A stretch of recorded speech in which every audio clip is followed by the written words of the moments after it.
It took me around a year, to be honest, of a lot of missteps and wrong turns to really find out what I wanted in my next chapter. And a huge part of what helped me gain clarity was actually getting a career coach.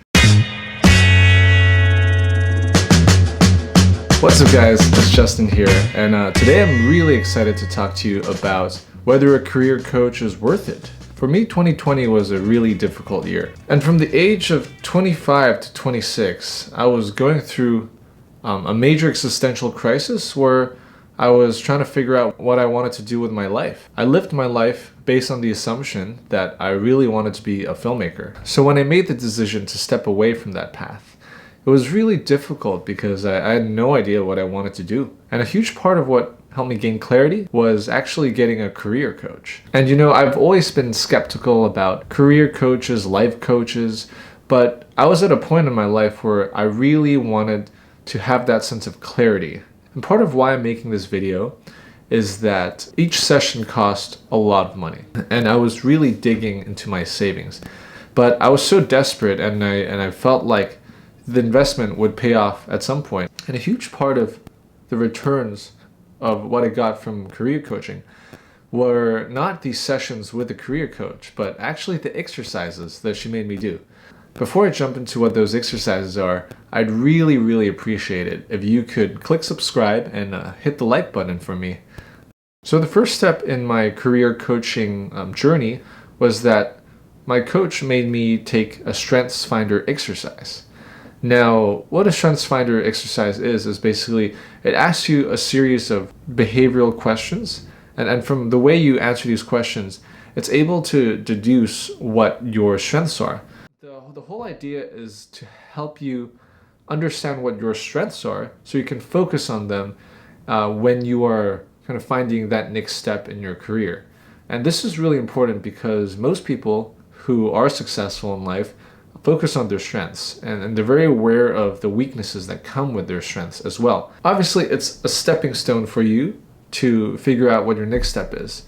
But I thought that it was extremely helpful because at that time in my life, I was thinking like, damn, like what am I good at? And I lost that confidence because I was so invested in the craft of filmmaking and I knew that so clearly, but there aren't a lot of transferable skills, at least on the surface, from filmmaking. But after I did the Strengths Finder test, I realized that there were a lot of strengths there that could actually help me perform well in another career. Once you get a sense of what these strengths are, you can usually read a profile of your personality. And believe me, when I read this profile about my personality type, which was like NEF something something, it was kind of creepy, because it was really accurate. And so I think the most important thing with this first step is just to gain a better sense of self-awareness. And understanding these strengths and also the combination of your strengths start helping you build a clearer picture of what kind of person you can be and what kind of leader you can be and what kind of jobs really suit you. So the second most impactful exercise was to gain clarity on what my values were. Values are really important because when you're living your life aligned with your most important values, there's a sense of balance and alignment. However, if your behaviors and your kind of career decisions are not aligned with your values, that's when there can be a lot of burnout and conflict and frustration. I certainly felt this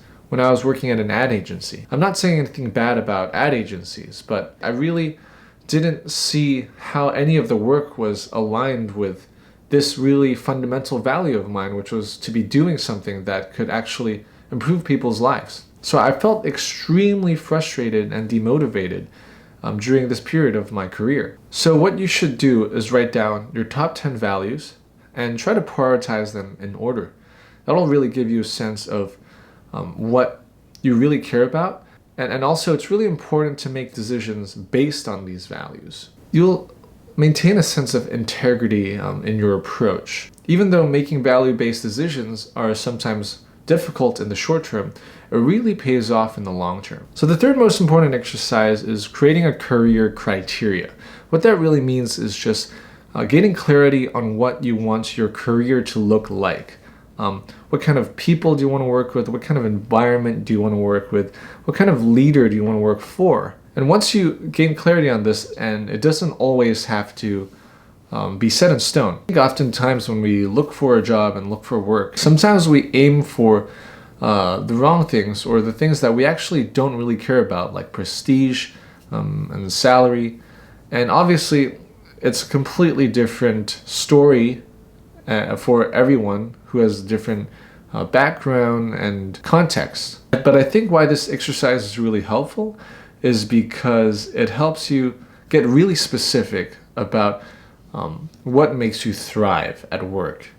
Maybe you'll look at a company and you think that they pay really well and they've got a great brand, but if you're not working for someone who you really admire and who's nice, or you don't have a lot of autonomy in your work, these are the things that are going to create a lot of frustration and conflict in your life in the long term. So these are the 3 most important exercises that my career coach assigned for me. Hopefully, with a bit of time, I can create a sort of PDF for you guys to just fill out on your own, so you don't have to spend a ton of money getting a career coach like I did. I hope you don't watch this video and think I have my life completely together, because I absolutely don't. And I hope that by sharing my insights, you guys learn something. And if you guys have any thoughts or comments or questions, definitely leave them down in the comment section below. Thank you so much, guys, for watching till the end. Hope you guys have a great week. Take care.